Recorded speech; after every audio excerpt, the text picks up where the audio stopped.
Hi friends, welcome to கௌரிஸ்கோன். இன்றைக்கி நம்ம கருப்பு கவுனியை வச்சு ஒரு பொடி பண்ண போகிறோம். அந்த பொடி எப்படி செய்யறதுங்கிறத பார்ப்போம். இப்போ கருப்பு கவுனி அரிசி நம்ம சாப்பாடு செஞ்சு சாப்பிட்லாம், கஞ்சி வச்சு குடிக்கலாம்.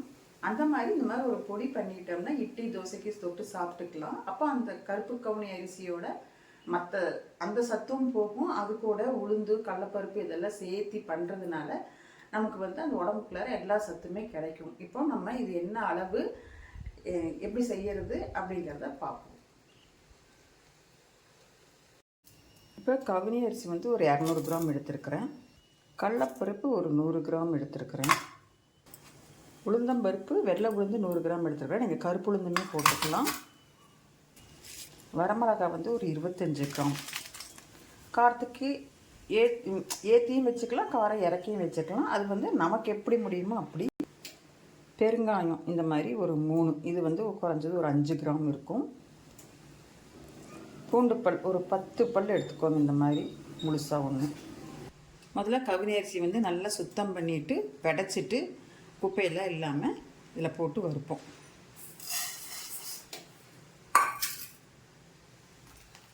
இந்த அரிசி நல்லா பொரிஞ்சிருச்சு. அப்படியே வெள்ளை வெள்ளையாக பொரியுது பாருங்கள். இப்போது இதை எடுத்து நம்ம இன்னொரு பாத்திரத்துக்கு மாற்றிக்கலாம்.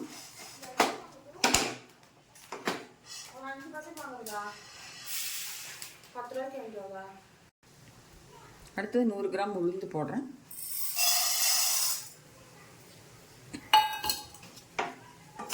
இதையும் போட்டு வறுப்போம். இப்போ உளுந்தும் வறுபட்டுருச்சு, மாசமாக கம கம கமன்னு வருது. இப்போ இதையும் எடுத்து இது கூட மாற்றிக்கிறேன். அடுத்தது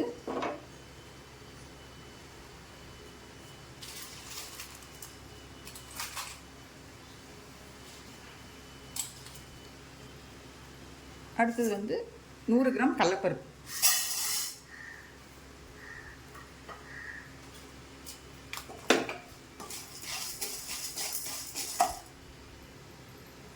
இப்போ கடலைப்பருப்பையுமே வறுத்தாச்சு, வறுபட்டுருச்சு, கலர் மாறிடுச்சு பாருங்கள். அப்படியே இப்போ இதை எடுத்து மாற்றிக்கலாம்.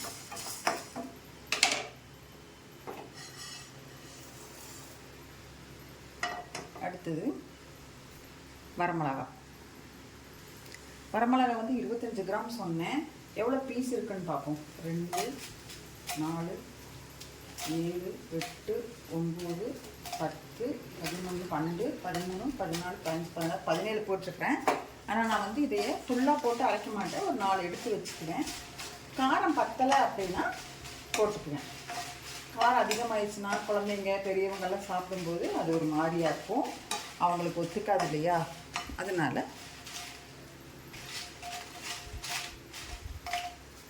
போதும். வரமிளகா இப்படி சூடானாலே போதும், அவ்வளோதான். ஒரு மாதிரி ஸ்மெல் வருது, போட்டுக்கலாம்.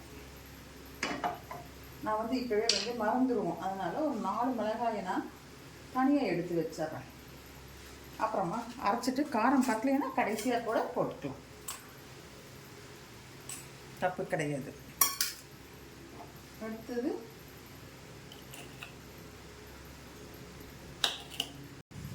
இந்த பெருங்காயத்தை கொஞ்சம் நல்லெண்ணெய் ஊற்றி கொஞ்சம் வறுத்துக்கலாம். நல்லெண்ணெய் ஊற்றிருக்கிறேன். இப்போ இந்த பெருங்காயத்தை அதில் போடுறேன். பொரியிட்டு சிம்மில் வச்சு வறுத்துக்கோங்க, கருகிராம. இப்போ பொரிஞ்சிருச்சு.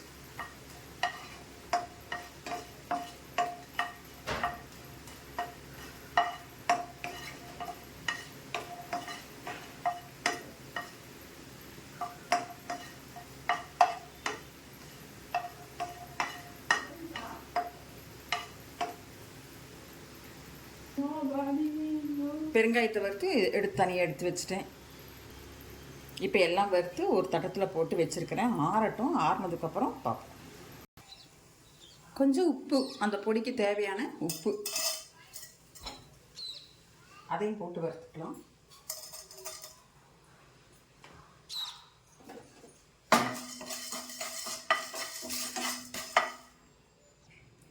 காஞ்ச கருவேப்பிலை ஒரு கைப்பிடி போட்டுக்கிறேன். போதும், நல்லா மணமாக இருக்கும், அதுக்காக போடுறது தான். அப்புறம் அந்த கருவேப்பிலையோட இரும்பு சத்துமே நமக்கு கிடைக்கும்.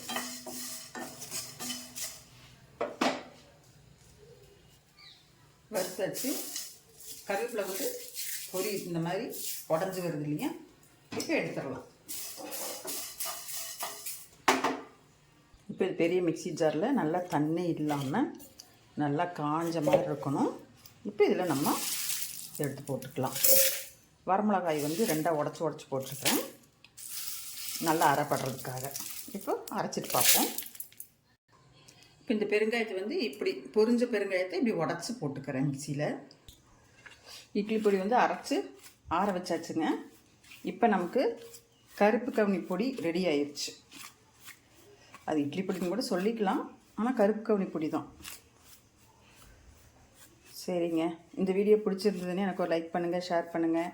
இதேமாதிரி நீங்களே செஞ்சு பார்த்துட்டு எப்படி இருக்குன்னு எனக்கு கமெண்ட் பண்ணி சொல்லுங்கள். கௌரிஸ் ஹோம் சேனலை சப்ஸ்கிரைப் பண்ணிவிட்டு பாருங்கள்.